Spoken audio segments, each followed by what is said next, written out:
La Sociedad Española de Radiodifusión presenta... Ser... ¡Viva la radio! Podcast. Siempre.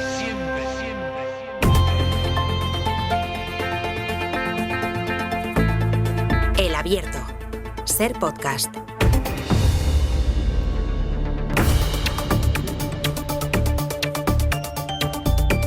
¿Sabes qué pasa? María Martínez Bascuñán, buenos días. Que Buenos días. Por ir a regularte los auriculares a ti, me he fastidiado yo los míos. Lo siento, estoy estropeando todo el programa. Buenos días. Ahora y acabamos de empezar.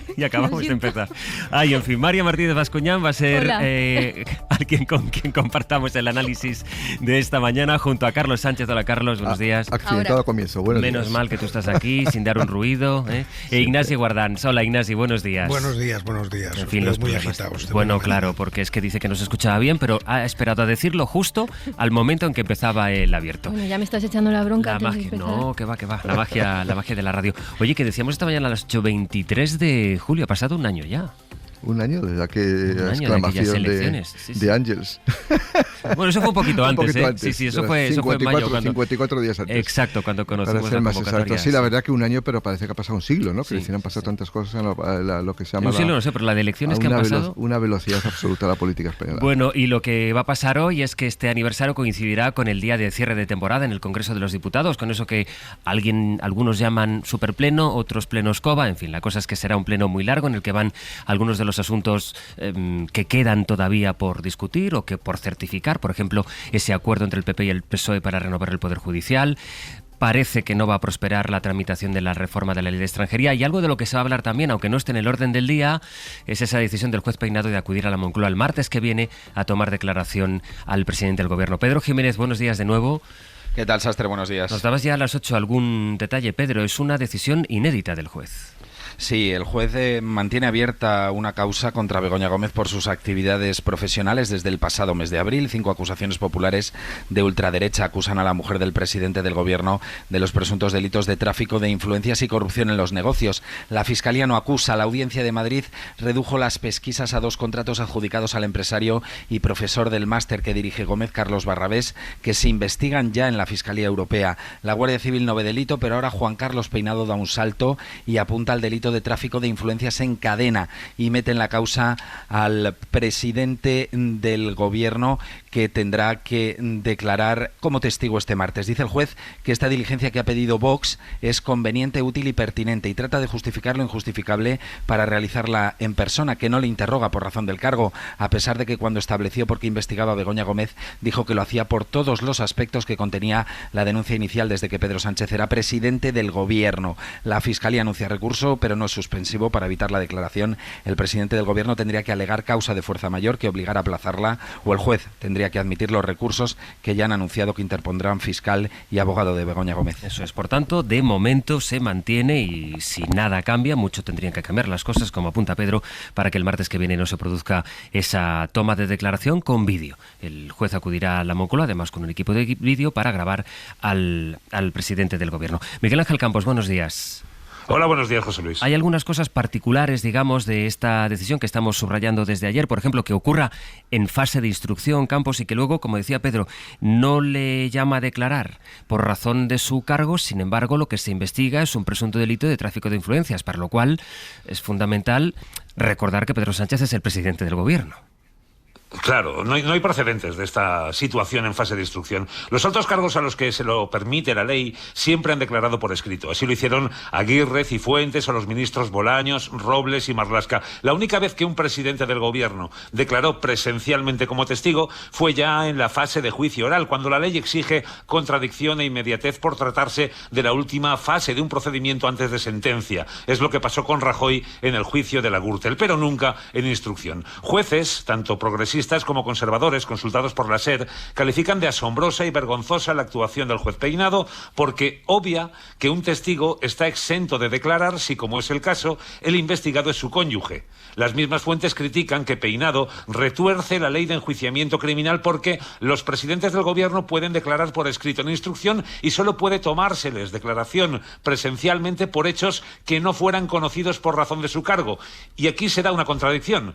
Como decías, según las fuentes jurídicas, jurídicas consultadas por la SER, si Peinado está investigando un delito de tráfico de influencias, está claro que persigue la influencia que hubiera podido cometerse en Consejo de Ministros, y Sánchez habría tenido conocimiento de la misma por razón de su cargo, por lo que tampoco podría aplicarse esta excepción para poder tomar declaración presencial al presidente del Gobierno. Peinado ha dispuesto que los servicios informáticos de la Comunidad de Madrid instalen el lunes próximo en Moncloa el sistema de grabación para el día siguiente acudir con las 5 acusaciones ultraderechistas, el fiscal y el abogado de Begoña Gómez para practicar el interrogatorio. La Fiscalía ha anunciado que recurrirá, pero como el juez, de forma insólita, ha anunciado su citación por providencia, esta no puede ser recurrida en apelación directa a la Audiencia Provincial, sino en reforma al propio juez Peinado, que puede dilatar los tiempos de respuesta y elevar su negativa a la Audiencia sin tiempo de que ésta pueda ordenar la paralización de la diligencia. Manuel Cancio es catedrático de Derecho Penal en la Universidad Autónoma de Madrid. Señor Cancio, ¿qué tal? Buenos días.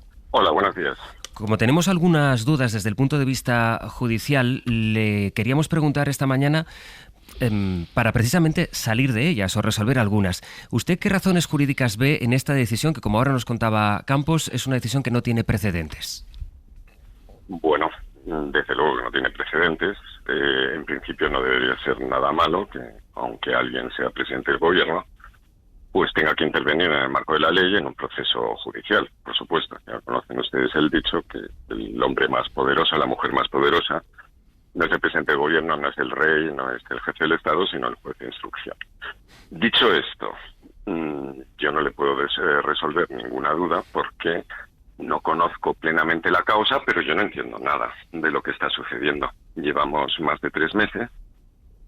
Se supone que estamos hablando de un delito del artículo 429 de tráfico de influencias, con lo cual tendríamos que saber cómo, por el hecho de ser la esposa del presidente del Gobierno, esta persona investigada ha presionado a alguna de las personas que han adjudicado alguno de los contratos que permite la Audiencia Provincial investigar, porque el resto ya ha dicho que es, por así decirlo, bazofia ultraderechista, ¿no? Entonces, siendo esto así, hay que hablar, a saber a quién presionó Begoña Gómez. Entonces, que se cita el presidente del Gobierno carece obviamente de todo sentido por lo que ustedes han estado diciendo antes.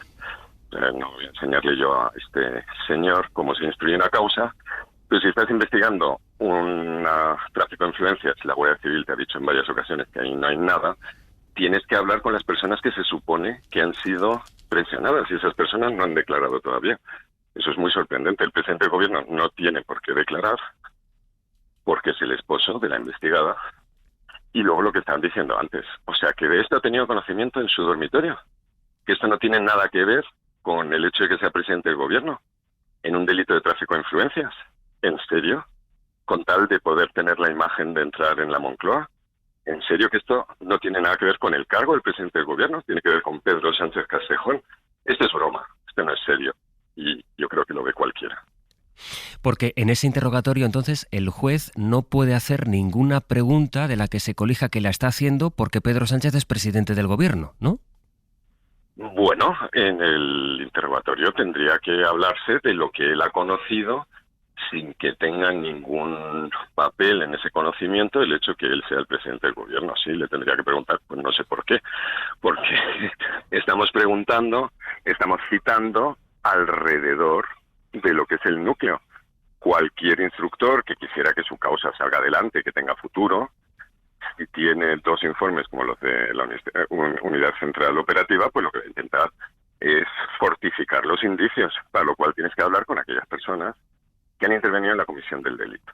Entonces, no entiendo a qué viene esto ahora. Desde el punto de vista de la lógica procesal, de proteger la instrucción, de clarificar los indicios, es contraproducente, como es obvio.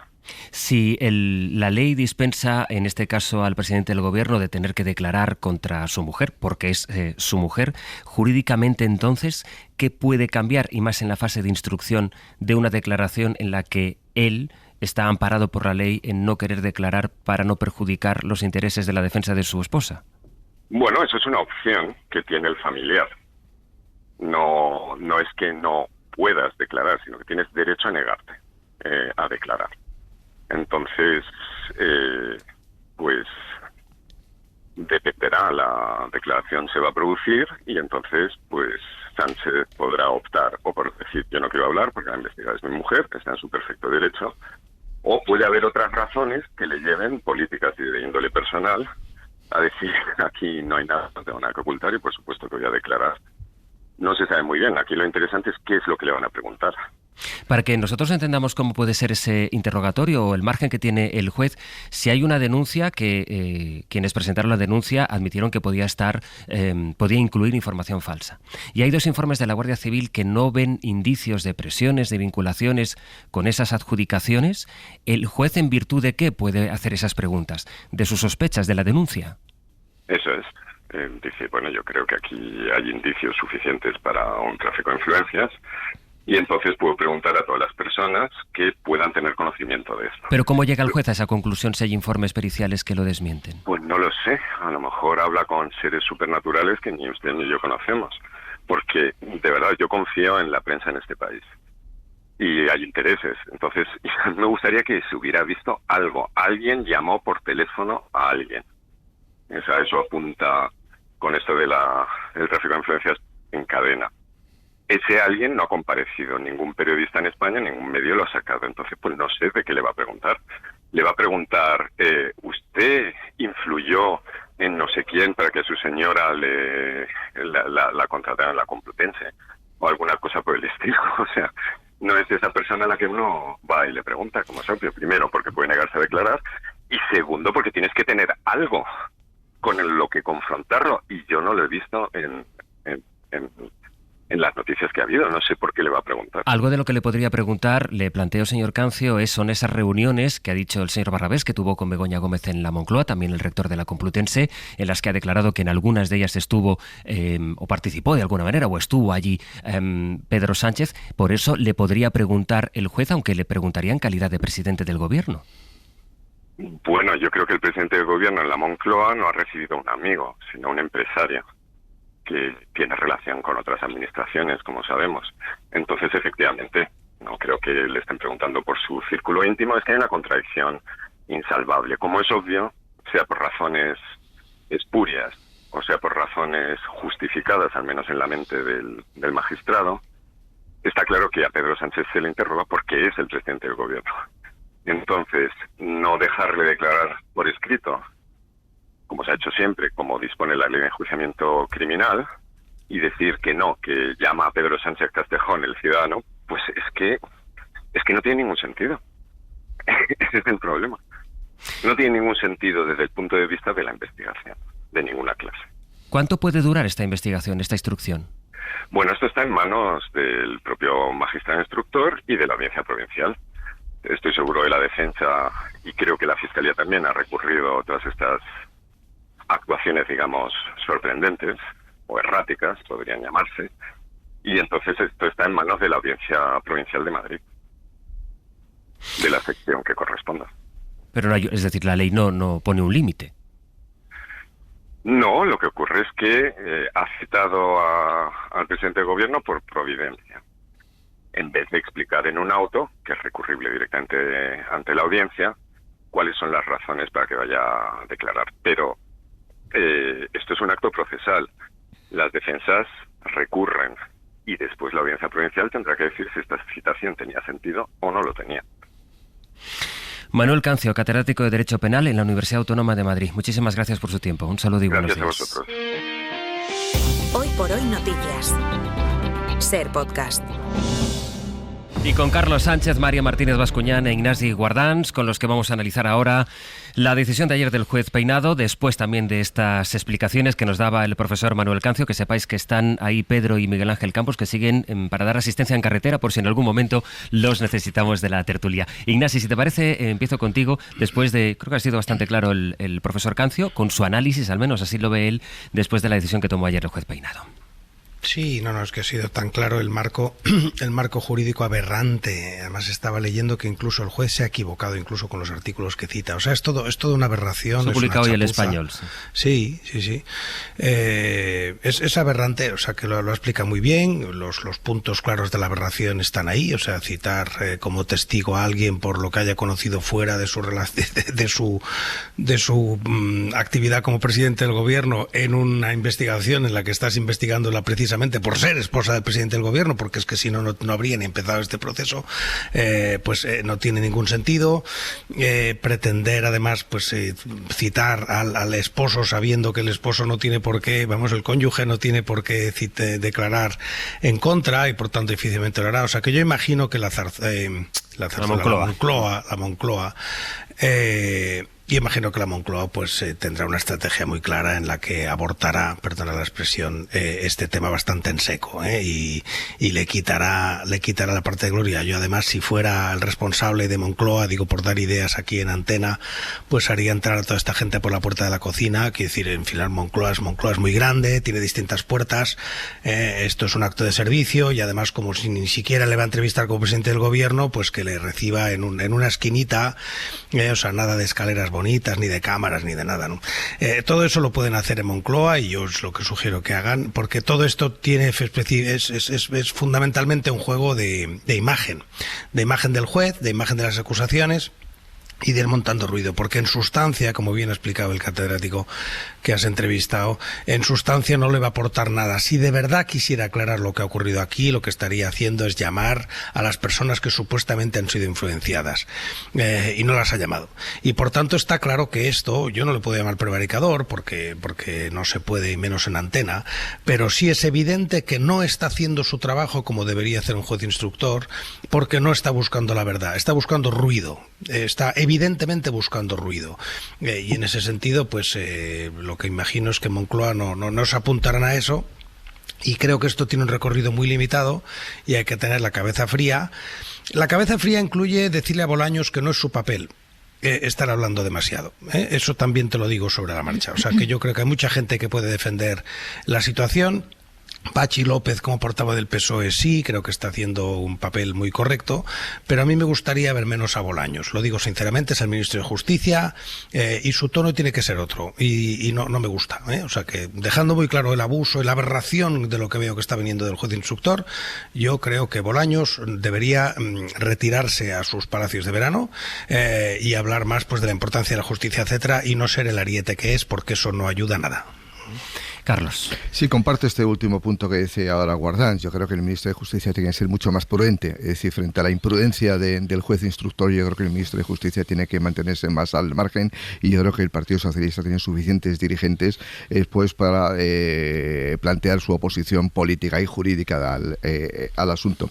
Yo en esto... Déjame escuchar, ya que estamos hablando de Bolaños, qué es exactamente lo que dijo ayer el ministro de Justicia. Es tan evidente que nadie disimula nada, que ni Vox, ni el Partido Popular, ni el señor Feijóo, ni las organizaciones ultraderechistas disimulan. Es lo que es, una persecución política despiadada. Y lamento decirles a toda esta jauría ultraderechista que no lo van a conseguir, que hay Pedro Sánchez y que hay gobierno progresista para muchos años. Él señala a PP, Vox y demás, pero claro, es la respuesta que da el ministro de Justicia a una decisión judicial. Sí, así es. Conviene aclarar que el ministro de Justicia no es, digamos, un garante jurisdiccional, no tiene ningún poder sobre los jueces, sino que es el Consejo de Poder Judicial y, por supuesto, los propios jueces los que deciden sus actos libremente. El ministro de Justicia, digamos, es el envoltorio político, por entendernos, pero no tiene ninguna influencia directa sobre los jueces. Creo que conviene aclararlo, porque muchas veces la gente piensa que el ministro de Justicia es el que manda sobre los jueces y no es así. Yo me quedo con lo que decía el catedrático Cancio cuando decía no entiendo nada. Es decir, y es difícil entenderlo porque yo creo que en un sistema judicial tan garantista como es el español, donde se respetan con mucha precisión y con mucho detalle, y yo creo que es una buena noticia para todos, la presunción de inocencia, es importante que los ciudadanos puedan defenderse, y para poder defender tiene que saber exactamente qué motivación tiene el juez para haber iniciado un procedimiento judicial. Y es que en este caso, claro, providencias, autos tan escuetos en los que no hay ningún tipo de información, te deja simplemente al albur de lo que decida el juez en cualquier momento. Uno no puede tener ninguna estrategia defensiva en un procedimiento judicial cuando el juez no dice de qué se le está acusando. Esas causas generales son propias de la Inquisición, es decir, donde realmente se consideraba que por el hecho de ser ciudadano, en ese momento no había ciudadanos, pero por el hecho de ser persona, pues ya eras culpable. Y entonces habría un procedimiento de causa general hasta que encontraban algo en ese procedimiento. Yo creo que ahí el juez se equivoca absolutamente, y desgraciadamente yo creo que esto nos puede llevar a repensar todo el procedimiento judicial en España, que creo que es del siglo XIX y no del siglo XXI. Creo que ese enormes poderes que tienen los jueces, creo que habría que matizarlo, porque puedes encontrar estos jueces estrella de los que este país ha tenido tanto ya. Mariam. Bueno, yo establecería una jerarquía de problemas, ¿no? Y el primero, al hilo de lo que se ha comentado ya. El primer problema que a mí me preocupa como ciudadana también es la degradación del Poder Judicial. Y además dentro de un marco internacional en el que estamos viendo también las decisiones que está tomando la Corte Suprema en Estados Unidos. Yo creo que todo en este caso es chusco, desde la consistencia jurídica hasta la clara intencionalidad de un desgaste político, etcétera. A partir de ahí, teniendo esto, yo creo que más o menos claro, es verdad que es un problema la sobreactuación del ministro Bolaños. Es un problema también las declaraciones de Feijóo, en general la línea que está siguiendo el Partido Popular, pidiendo la dimisión del presidente Sánchez. Yo creo que si realmente Feijóo quiere ser el presidente del gobierno y quiere mostrarnos que es la alternativa de gobierno, ya es hora de que empiece a hablar como tal, ya es hora de que empiece a tener un perfil institucional y que nos podamos tomar en serio lo que dice. Y luego el otro problema que yo veo, que no es estableciendo esa jerarquía de la que hablaba anteriormente, tiene que ver con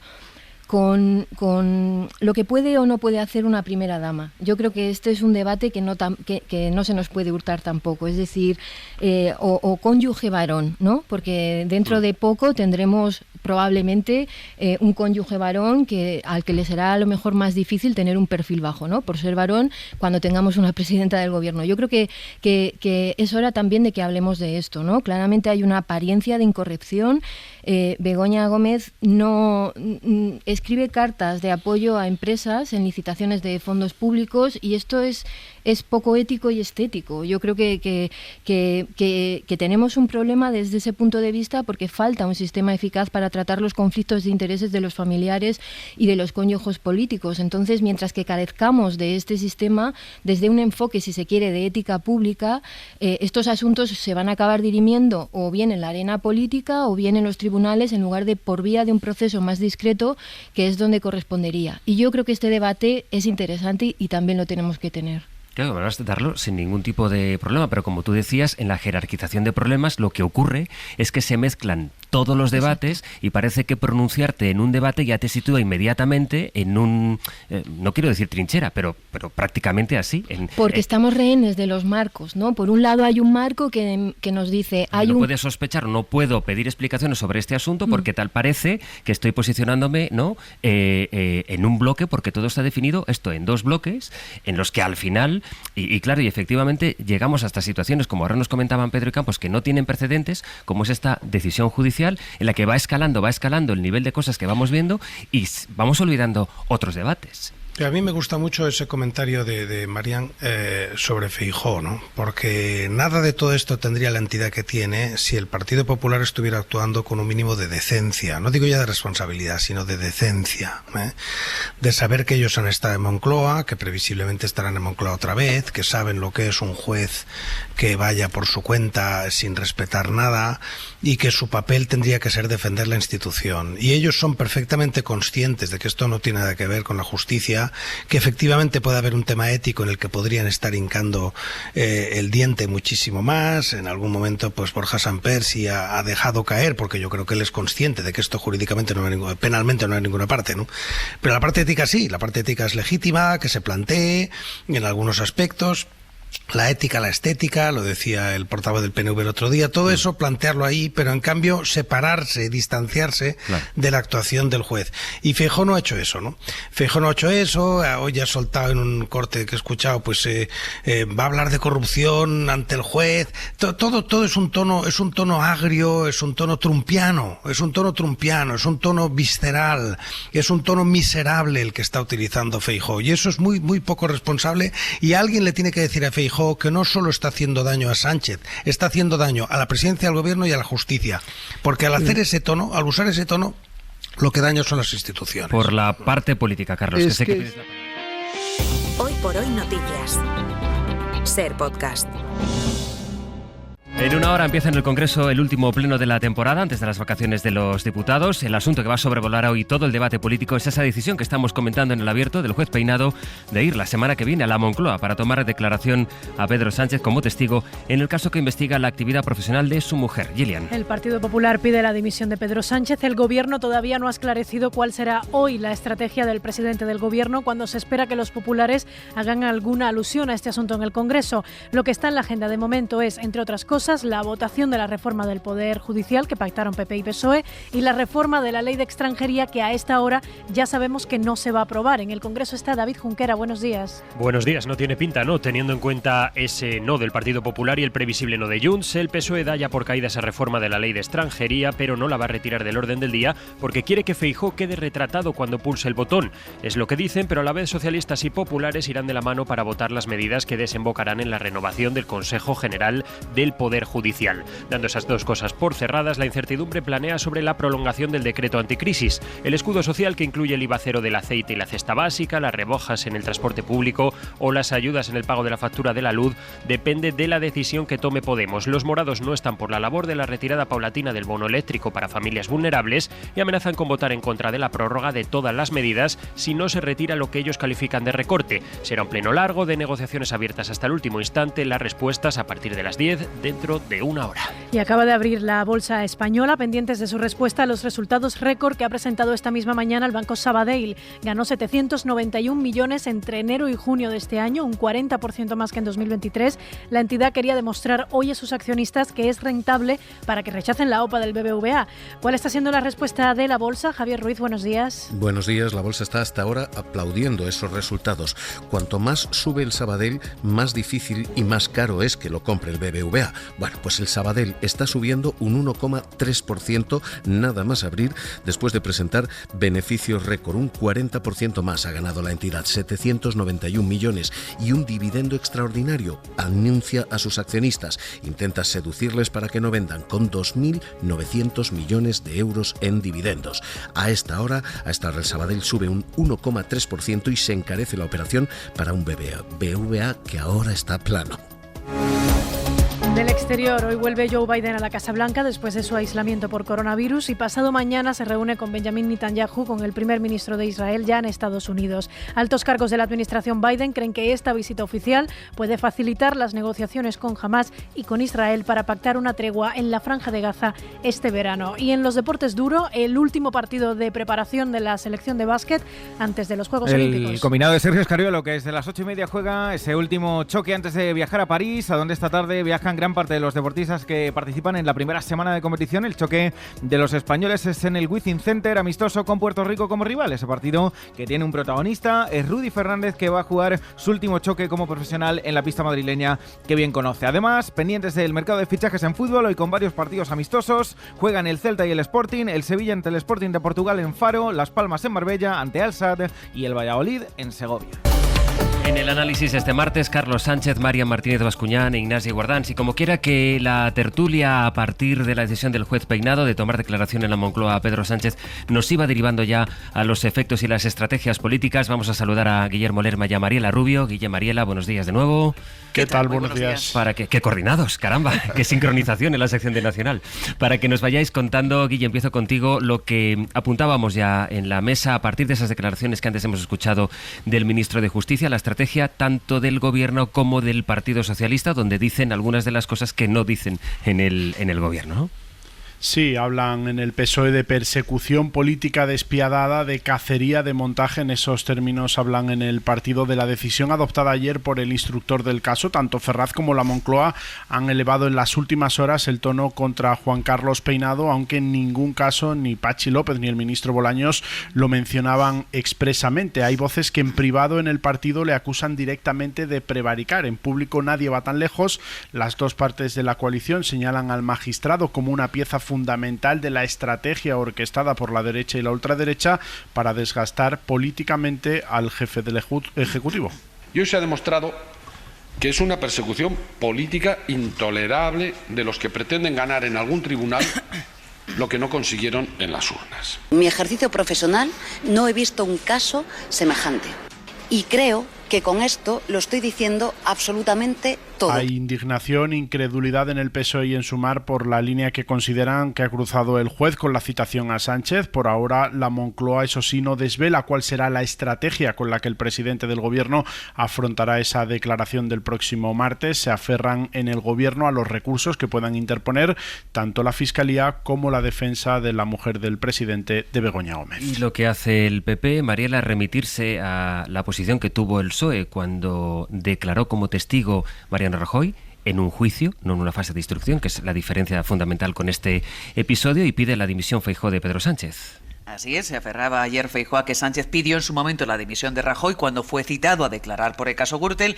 y así el líder popular pedía al presidente que se aplique su receta. Le pido al Sánchez de 2024 que siga los consejos del Sánchez de 2017 y que redacte su tercera y definitiva carta.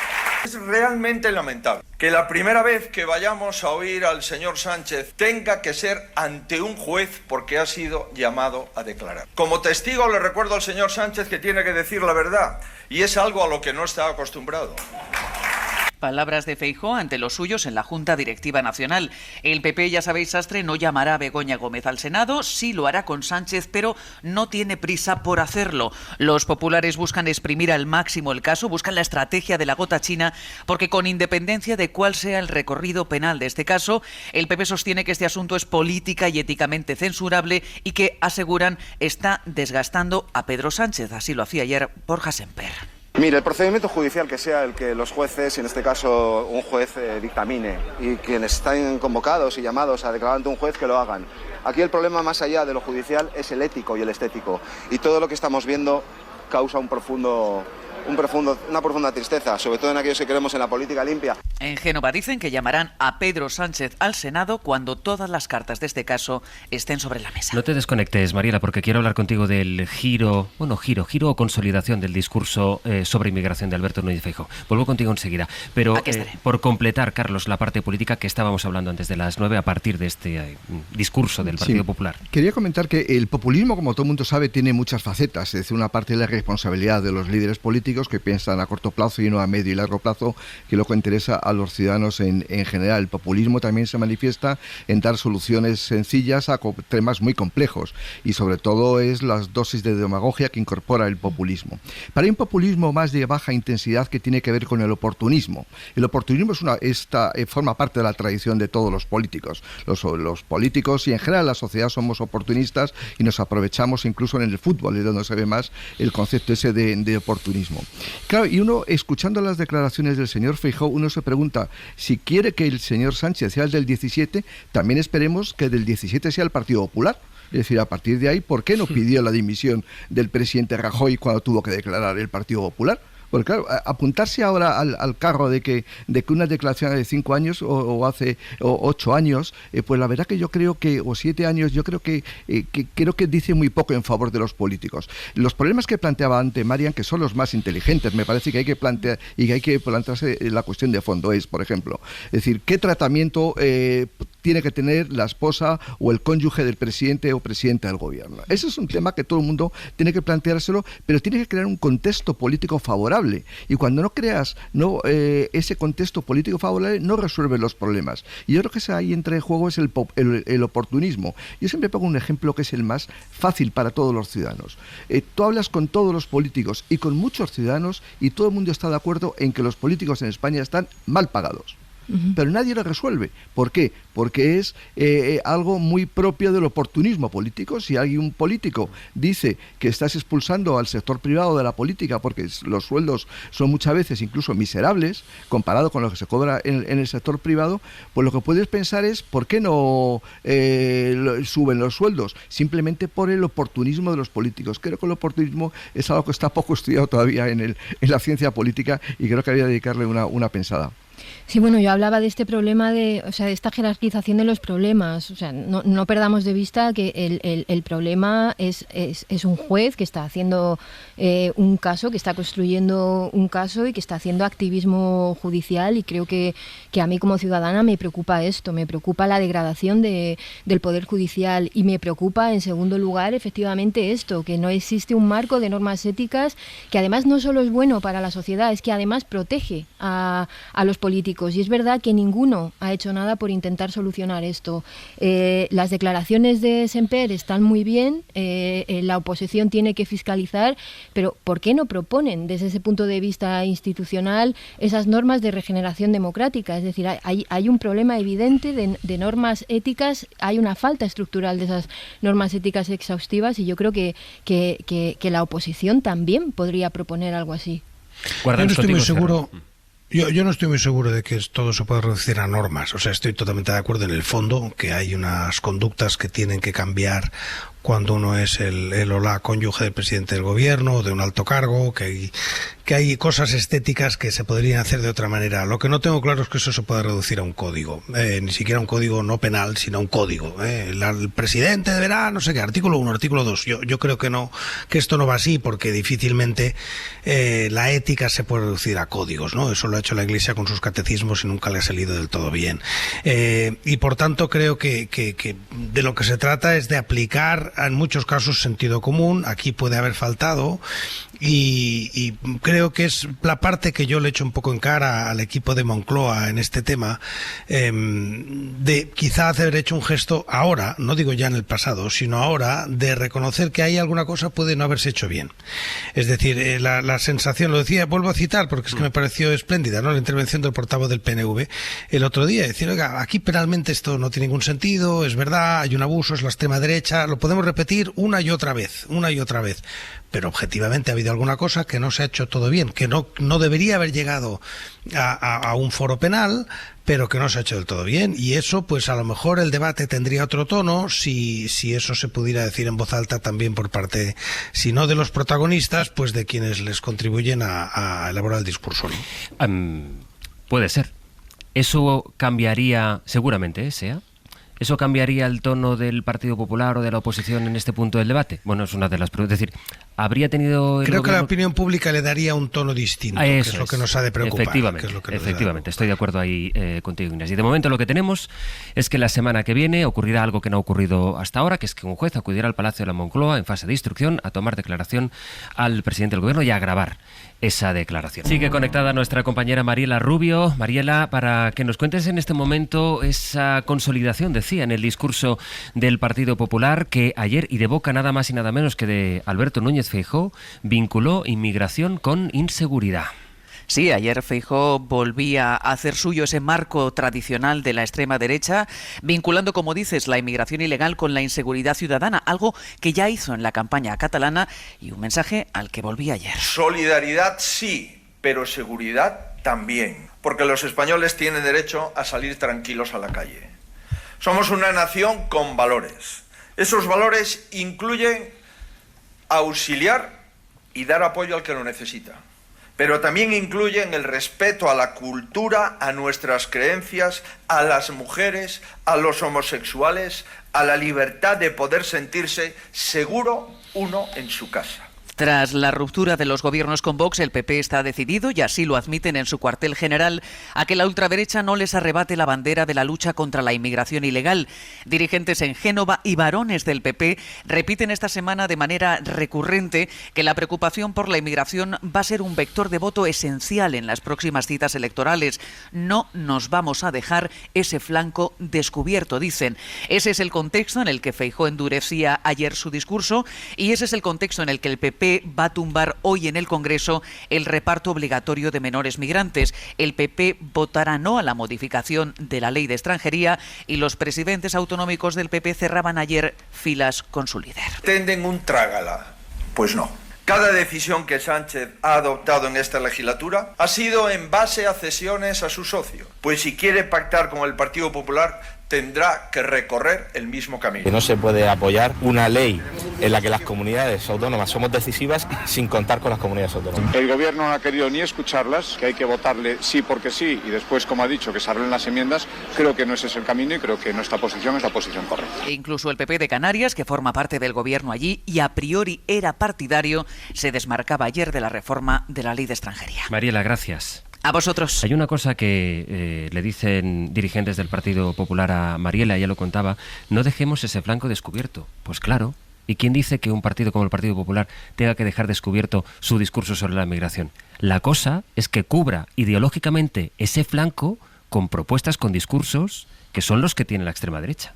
Yo creo que el PP se equivoca rotundamente. Es decir, sabíamos que la inmigración es un asunto esencial para Vox, que lo estaba vinculando y lo vincula constantemente con narrativas de seguridad, desempleo, delincuencia, que lo ha utilizado y lo utiliza de forma bastarda, como toda la ultraderecha, además a nivel internacional. Pero ¿desde cuándo este es el discurso del PP? ¿Desde cuándo este es el discurso del PP? Cuando estuvo en el gobierno, el Partido Popular fue autor de 2 regularizaciones de inmigrantes sin papeles y, hasta donde yo sé, su programa político no tiene trazas de racismo ni de xenofobia. Entonces, ¿a qué viene esto? ¿De verdad Feijóo quiere meter en el debate público un discurso sobre la inmigración absolutamente indiferenciable del discurso de Vox? Es que es inaudito. Lo que tiene que ver con lo que hablamos antes del oportunismo político. A finales de los años 90 en España, cuando entramos en la Unión Monetaria y empieza la economía a crecer fuerte, por encima incluso del 5%, había en España 500.000 de inmigrantes, 500.000. En la mitad de la primera década de este siglo había ya casi 5 millones de inmigrantes. Durante ese periodo gobernó el Partido Popular. Es decir, y esos inmigrantes no entraron con papeles, entraron de manera irregular hasta que el propio Rodríguez Zapatero, una de sus decisiones más trascendentes, fue realizar casi 800.000 inmigrantes. Y habían convivido con nosotros sin ningún tipo de problema, gestionando la política económica del Partido Popular. Y de pronto la ha utilizado políticamente simplemente por ese oportunismo que está emponzoñando la política. Es decir, cuando los políticos no se convierten de manera racional, de manera coherente, pues te llega este tipo de contradicciones tan flagrantes. Insisto la idea, a finales de los años 90, 500.000 de habitantes. En el año 2004-2005, 5 millones de inmigrantes. Por lo tanto, estamos hablando de que lo ha gestionado el Partido Popular y nunca ha generado ese tipo de controversias. Guardán. Sí, hay oportunismo y hay populismo. Al populismo cutre. Yo he repetido varias veces que en el tema de la inmigración no me gusta el discurso buenista, no me gusta la sensación de que esto todo está bien, todo es bonito, todo es perfecto, contribuye a la riqueza y no pasa absolutamente nada. No es verdad. Y sobre todo no es la percepción que tiene mucha gente y por tanto es bueno escuchar a la gente. Y es verdad que hay problemas de concentración, de inmigración y que eso genera problemas de atención, que hay problemas de reparto de las ayudas sociales, que hay dificultades con vivienda, que hay problemas en la escolarización. Y eso hay que poderlo decir, aunque uno le acusen de nada, porque negar eso es negar la evidencia de algunas personas. En cambio, no es verdad la vinculación entre inmigración y criminalidad. No lo es porque no se corresponde con las cifras. Alguno te saldrá con la población en las cárceles, pero luego hay que ver cuáles son los delitos que están adjudicados allí. Los delitos más graves están todos, o la mayoría, según una encuesta, al menos en el caso catalán, que es donde esto se ha estudiado hace poco, los delitos más graves no son de población inmigrante, ¿no? Pero efectivamente a mí la idea de que hay retos, de que la migración provoca retos y que eso se puede hablar con serenidad me parece positivo. Cuando en cambio vas a esa especie de discurso torrón, infantiloide, populista, de decir, no, la gente tiene que estar segura en su casa. ¿Pero qué está usted diciendo? ¿Qué está usted diciendo? ¿Que la inmigración pone en cuestión que la gente esté segura en su casa?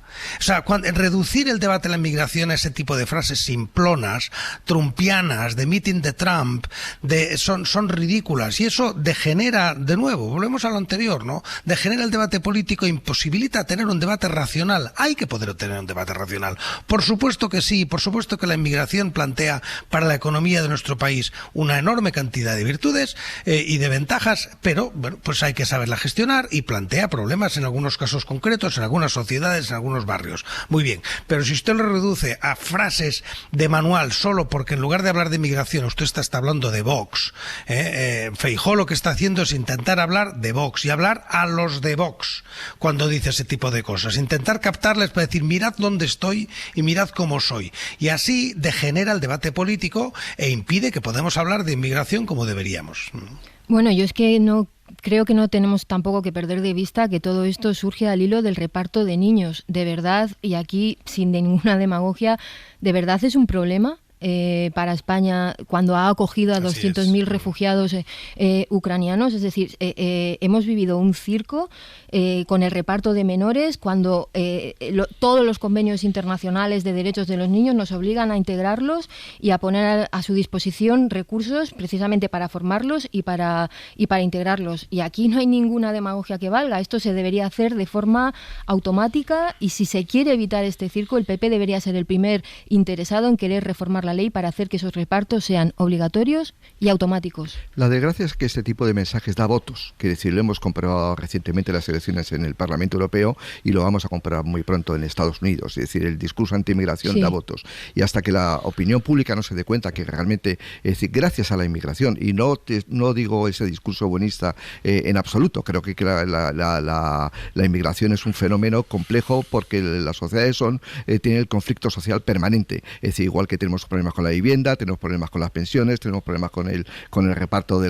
la riqueza, tenemos muchos problemas, y la inmigración es un problema más de los que tenemos, no es un problema muy distinto. La diferencia está que la desigualdad genera muy poco movimiento de votos, o el análisis sobre las pensiones genera muy poco movimiento de votos, pero la inmigración sí, en sociedades además muy envejecidas. No es casualidad que el debate de la inmigración se produzca en un momento en que Europa tiene un grave problema de envejecimiento, es decir, y ahí lo dejo, quiere decir, porque yo creo que es un análisis que está por hacer. Es decir, el efecto que tiene la inmigración en una sociedad tan envejecida como Estados Unidos, y sobre todo en Europa, que es mucho más que Estados Unidos, creo que hay que empezar a analizarlo con cierta seriedad. Son ahora las 9:28, a 2 minutos, por tanto, de que empiece la reunión del Consejo de Ministros en la Moncloa, donde se va a producir una noticia. Mariola Lourido, buenos días. Buenos días, Sastre. Se veía venir, y es que el Gobierno va a destituir a la directora del Instituto de la Mujer.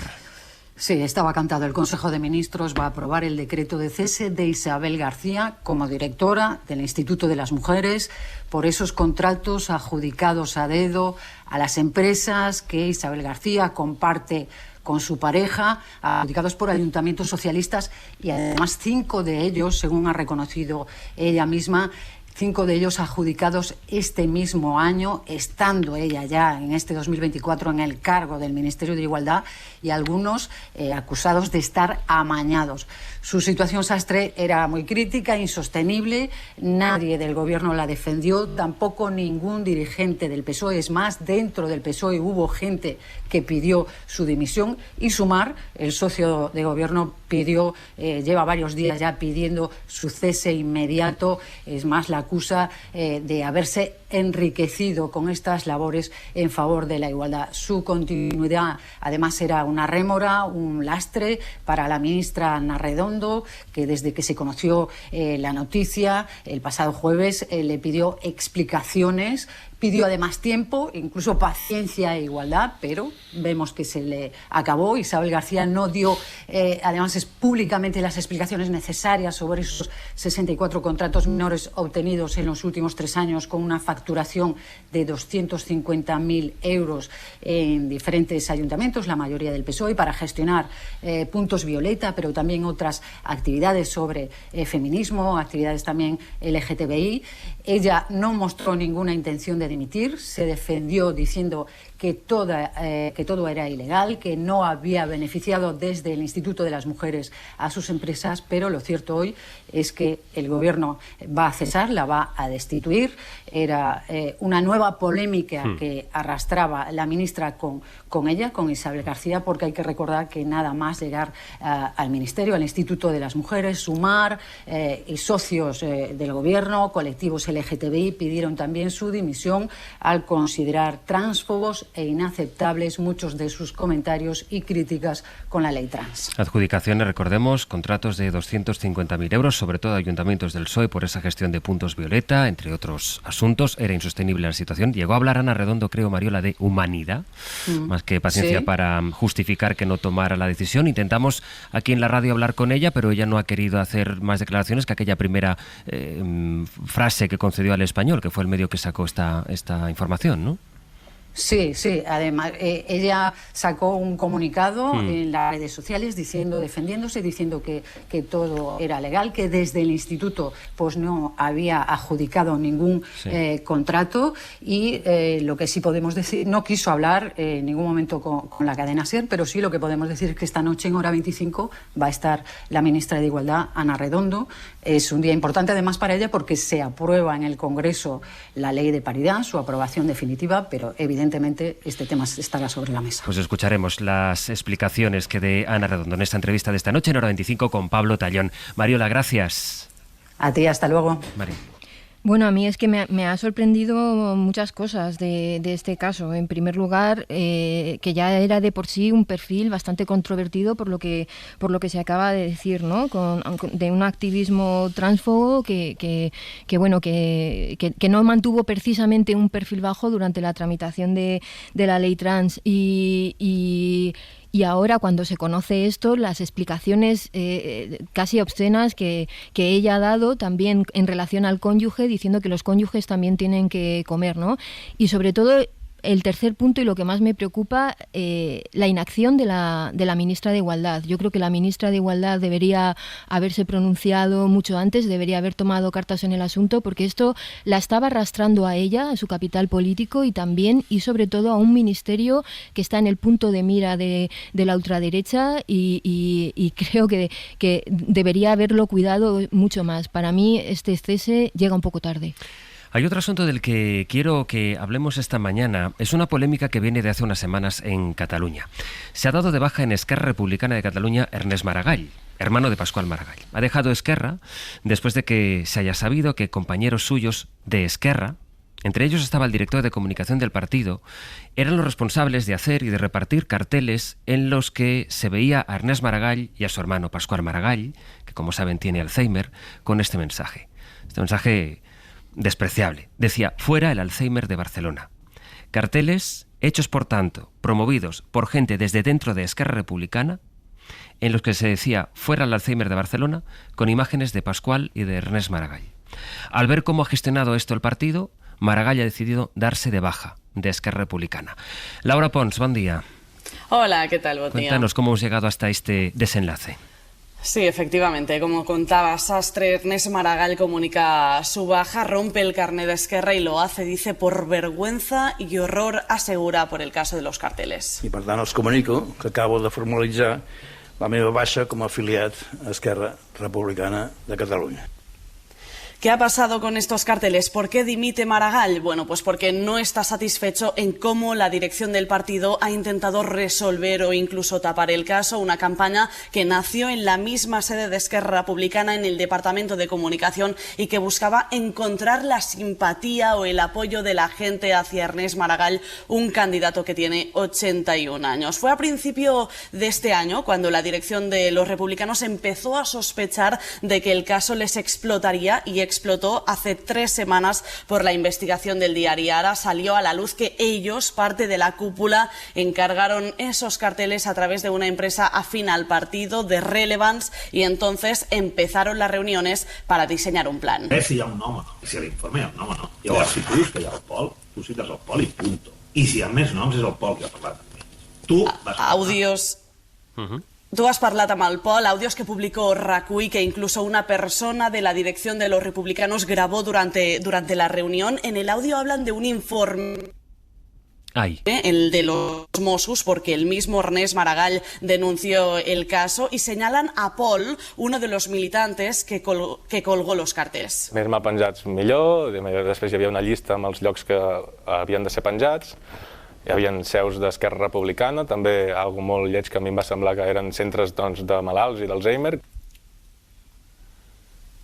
Entrevista en el digital El Nacional. Nos dieron una lista de los sitios donde teníamos que colgar los carteles, sedes de Esquerra e incluso centros de enfermos con Alzheimer, explicaba Paul, el militante. El caso se sigue investigando. Hay en marcha una investigación interna en Esquerra Republicana, una polémica que ha provocado que el militante que colgó los carteles y que el director de comunicación de entonces, Tolo Moya, hayan sido suspendidos del partido por faltas grave y muy grave. Además, también se ha expedientado a Sergi Sabrià y Marc Colomer, también de la cúpula de Esquerra, aunque ahora ya no tienen cargos, y que también ha provocado, como contábamos, que Ernest Maragall, un histórico dirigente del PSC que encarnó la huida de los socialistas hacia Esquerra en un momento en el que se buscaba eixamplar, ensanchar la base del nacionalismo, se haya dado de baja de Esquerra Republicana. El de los carteles no es un tema menor, y menos en el momento en el que se encuentra Esquerra Republicana, con la investidura de Illa y también la pugna por los liderazgos en el partido. La polémica de los carteles ha enfadado, ha molestado a la militancia, y esto es importante, Sastre, el cómo respiran las bases, porque será la militancia quien deberá avalar el pacto por la investidura de Illa. Gracias, Laura. Con alguna dificultad en el sonido, pero hemos escuchado sobre todo la secuencia de lo que nos contaba Laura, y efectivamente ese impacto que pueda tener en el sentimiento, en el concurso entre la militancia y la dirección de Esquerra en un momento en el que estamos ante las horas previas de que se tengan que tomar decisiones políticas importantes, básicamente ese apoyo, ¿no?, a la investidura de Illa. Pero antes que eso, Ignasi, estamos ante un caso en el que parte de la cúpula de un partido promueve carteles de esta calaña contra uno de sus dirigentes. Sí, yo no conozco precedente de este tema. O sea, conozco casos en los que alguien de un partido, el jefe de la agrupación de no sé dónde, pues ha hecho no sé qué, ¿no? Entonces esto sale a la luz y se le cesa. Muy bien. Pero la idea de que los organismos centrales, el cuartel general, el responsable de prensa, organice una campaña así de miserable contra un candidato propio, yo esto no creo que no tiene precedente, ¿no? Entonces Ernest Maragall ha actuado con bastante dignidad, con mucha dignidad en este tema. Yo estoy en las antípodas de las posiciones de Ernest Maragall, lo dejo bien claro en antena, y de la estrategia y de lo que ha hecho, de cómo lo ha hecho. O sea, políticamente me he distanciado mucho de él, aunque como persona le conozco hace años, le respeto mucho, pero creo que en este caso concreto, como persona, ha actuado con mucha dignidad. En un primer momento pues confió en el partido que había pasado a ser el suyo. No olvidemos que él estaba antes en el PSC y se fue a Esquerra.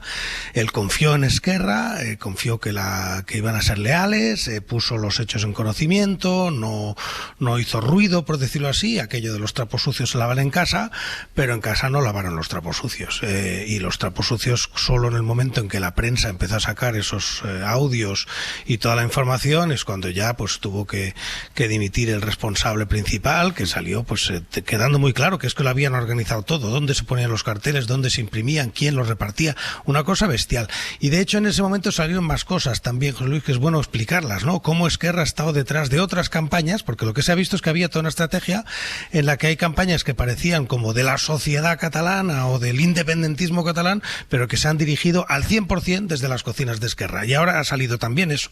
Lo que pasa es que como no hablan del Alzheimer de nadie, pues en ese sentido pasan más desapercibidas comparadas con esto.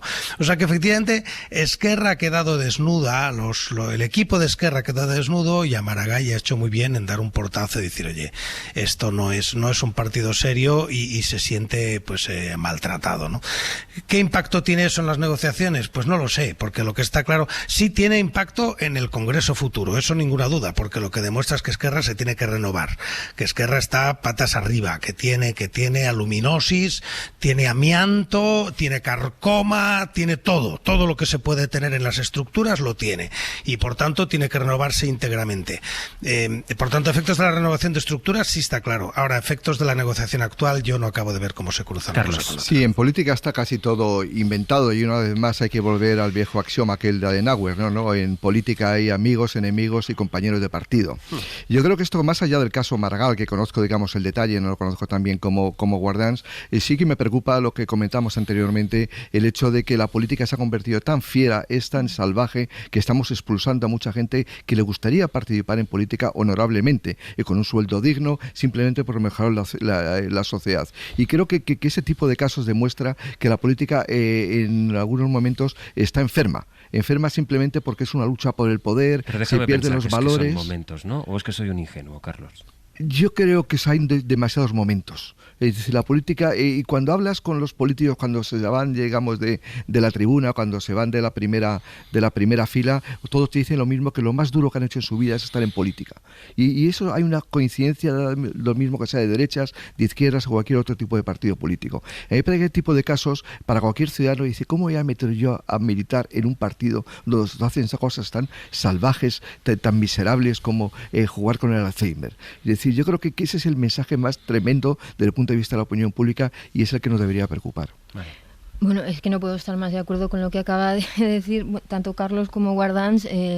Yo creo que sí, que efectivamente hace muy bien en dar un portazo. Es intolerable que parte de la cúpula promueva una campaña así de miserable, pero por otro lado Maragall tiene 82 años. 81 ¿no? años, Bueno, sí. pues es un poco el caso Biden y la gerontocracia que tenemos a nivel también internacional, ¿no? Y para mí sí ha sido una figura un tanto controvertida, ¿no? De la socialdemocracia, ha pasado al delirio independentista, ha hecho declaraciones que a mí particularmente sí me han producido cierta vergüenza ajena, pero bueno, el caso aquí es que se va un señor de 82 años y sobre todo que pone de manifiesto que efectivamente Esquerra Republicana necesita emprender esa renovación, ojo, no solamente a nivel de cuadros, sino íntegra, también estratégica y programática. Sí, pero lo que pasa es que aquí, por distinguir las dos cosas, intuyo que ese es el sentido, pero déjame enfatizar en eso, de lo que estabas diciendo. Es decir, una cosa es lo que haya dicho, la trayectoria de Maragall, que como decía Guardans, te puede parecer bien, mal o regular. La otra es lo que ha ocurrido aquí. Intolerable. Por eso. Totalmente. La otra es que Sí, haya que gente quede dentro de claro. la cúpula de un partido Sí. que utilice los resortes orgánicos de su formación para hacer campañas tan despreciables como esta, sea contra Maragall o sea contra cualquier hijo de vecino. Pero, José Luis, separando eso, totalmente de acuerdo. Es evidente que los mismos que han hecho eso son los que han organizado el debate. Vamos, parte de la campaña por la independencia lo han hecho la misma gente. Bueno, que si utilizan esta práctica contra Pascual Maragall, puede que utilicen esta práctica en su estrategia política, este sector por lo menos. Que las cosas se pueden segmentar hasta cierto punto, ¿no? Porque esa sensación de que los segmentamos y solo miramos una cosa suelta, pues bueno, tiene un valor en política muy relativo. Y efectivamente el equipo de Sabría que montó, no quiero entrar en detalle porque los oyentes, pero efectivamente el equipo de comunicación que montó esto es el equipo que está detrás de otras cosas que han agitado la vida política catalana y que la han tensionado y que han contribuido a estropear ese ambiente. Y todo eso se ha hecho pues con apoyo de la actual, vamos, de lo que era la dirección de Esquerra, ¿no? O sea que efectivamente, claro que esto va más allá de esta campaña. Y tiene que ver pues con todo lo que se ha hecho, con esa sensación de impunidad que ha tenido la Cataluña de estos últimos años, en las que todo valía con tal de agitar la calle, ¿no? Dejadme que me quede en Cataluña, aunque por otro foco, el económico, una cuestión que nos contaba Javi Ruiz a las 8 de la mañana. El Sabadell, el Banco de Sabadell ha presentado esta mañana, pues poco después de las 7, unos resultados que son clave, porque además se presentan en un contexto, ya saben, en plena OPA hostil del BBVA. Javier, hola de nuevo. Hola, ¿qué tal, Sastre? Y decías unos datos récords, porque la entidad gana más dinero que nunca y eso puede significar que la operación del BBVA, atención a esto, pueda encallar. Sí, de hecho los resultados están presentados para eso, para que esa OPA hostil no salga, para que encalle, porque ha presentado unos beneficios un 40,3% mejores que los del año pasado. Nunca había ganado tanto dinero el Sabadell solo. Y se encarga de subrayar esto, que solos pueden. 791 millones en 6 meses es un récord histórico. La cifra es importante por dos cosas. Primero esto, porque la entidad está diciéndole al mercado, oiga, crecemos nuestro margen de intereses un 9,8% sin que nos ayude ni nos compre nadie. El que quiera entender, que entienda. De hecho, hay un mensaje muy, muy sutil y muy envenenado diciendo con una exposición insignificante a mercados volátiles. Sastre, déjame que te traduzca de castellano a banquero, de banquero a castellano. Insignificante con exposición a mercados volátiles significa nosotros operamos en España, no somos como el BBVA que opera en Turquía y en México y que hay veces que salta y hay veces que cae porque las divisas son muy volátiles allí. Así que, ¿qué está diciendo esta mañana el Sabadell? Nuestros beneficios son extraordinarios por nosotros solos. Esta es la primera de las armas de seducción que está lanzando, pero es que la segunda ha ganado tanto dinero que hoy le ha dicho a sus accionistas, oiga, no vendan porque les vamos a pagar 2.900 millones de euros, 500 millones más de lo previsto. El 60% de lo que ganamos nosotros se lo llevan ustedes. Así que, ¿qué tenemos hoy, Sastre? Hoy no tenemos unos resultados extraordinarios, que los tenemos, son extraordinarios estos resultados. Hoy lo que tenemos es un balance financiero envenenado para quien intenta comprar la entidad. Argumentos en forma de números. La preocupación de que esa compra hostil del BBVA al Sabadell salga adelante es que los 5 grandes bancos se reduzcan a 4 y que caiga, por tanto, la competencia y, sobre todo, el crédito que nos dan los bancos. ¿Qué dicen esas cuentas de esa competencia, Javier? Pues este es el otro mensaje. Si hay uno que es, accionistas, quédense con nosotros que les vamos a pagar, el otro mensaje es a la sociedad diciendo somos mejor 5 que 4 bancos, mejor menos concentración bancaria porque competimos más.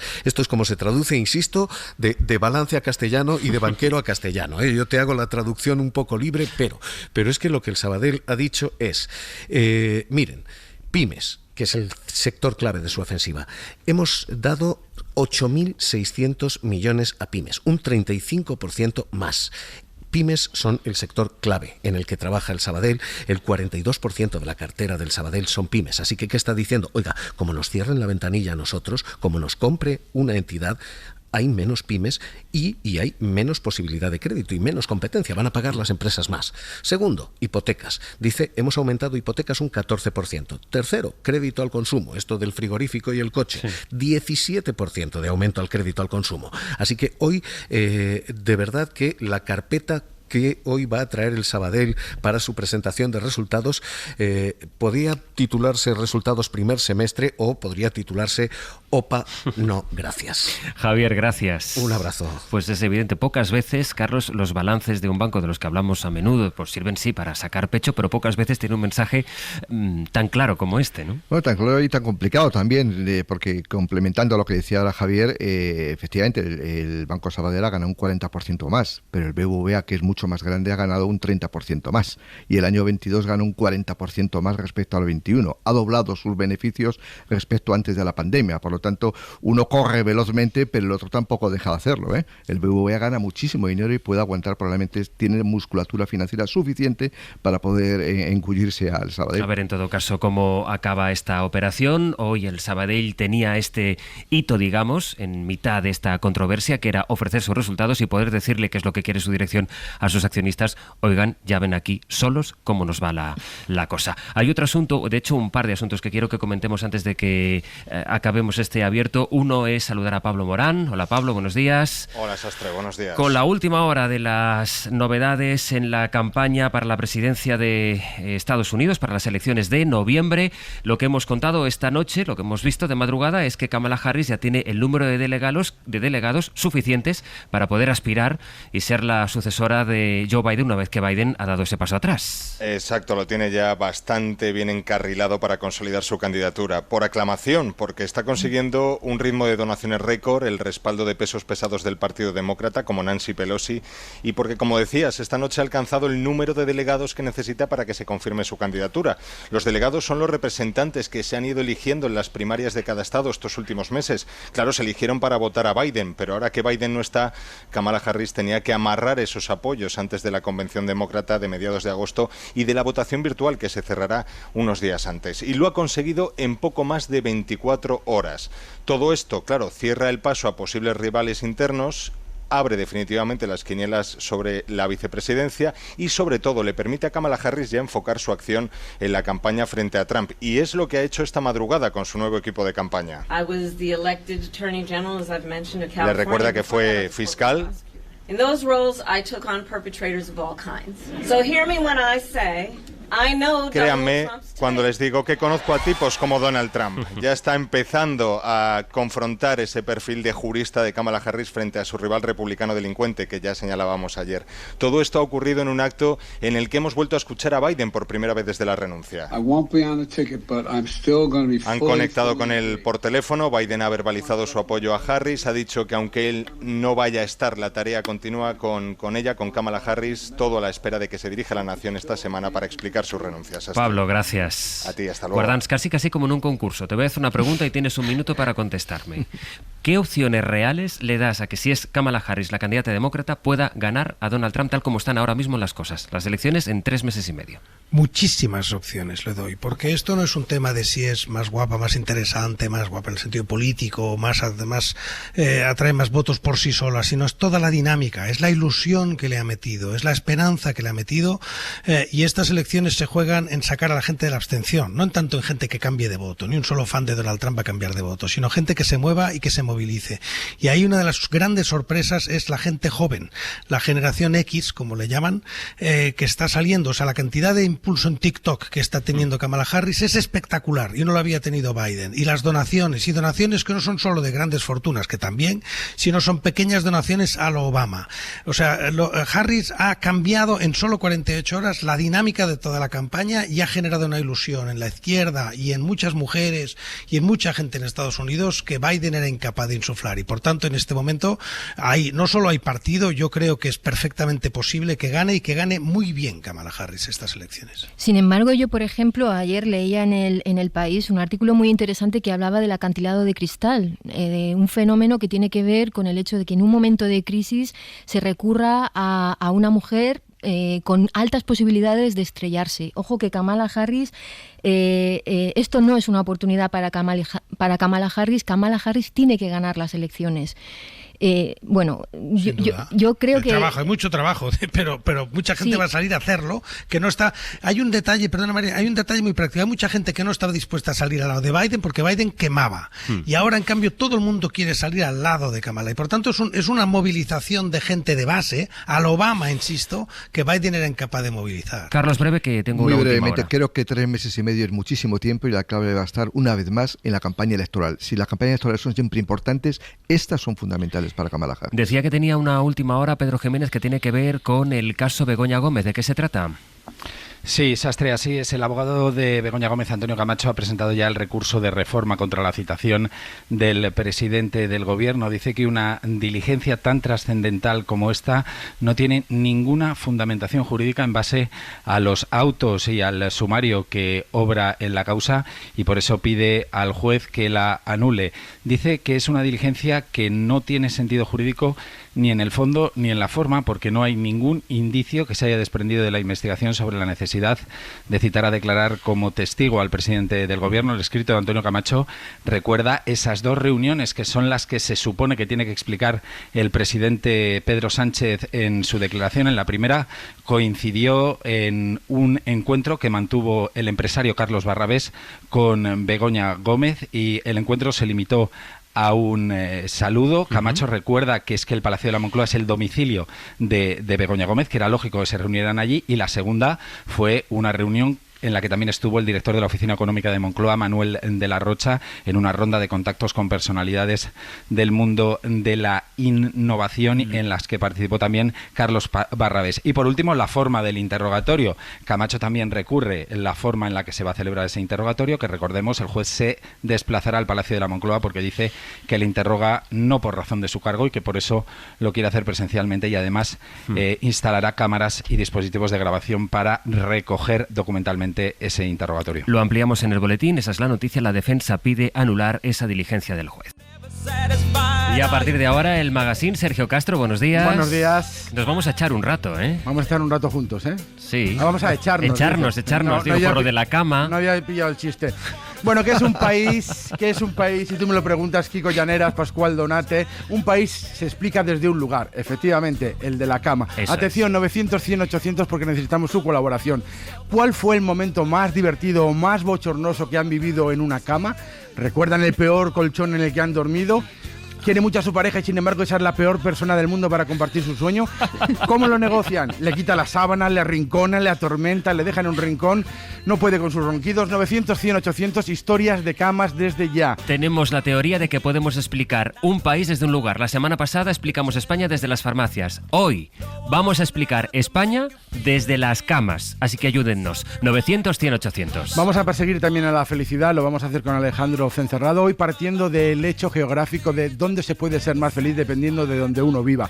Vamos a tener meme, concepto y evento canónico. Eso es muy con bien. Nuestra compañera Gemma Jiménez Maldonado. ¿Vale? Hoy para hablar del amor. Sí. Cómo hablan los jóvenes del amor. Y va a venir a morir al hoy por hoy María Barranco, a la que le vamos a hacer una necrológica. En un sentido literal, porque saben que hacemos necrológicas junto al futura difunta, cuando sea dentro de muchísimos años. Pero hay que estar prevenidos. Para acordar con ellos que sonará en la radio el día que ya no esté. Eso es. Hoy se atreve a venir María Barranco. Así que ya ven todo el programa que tenemos por delante. De momento, Marian Martínez Bascuñán, Ignasi Guardans, Carlos Sánchez, bien vivos que estáis, y yo que lo celebro. Los periódicos tenemos una cantidad de obituarios.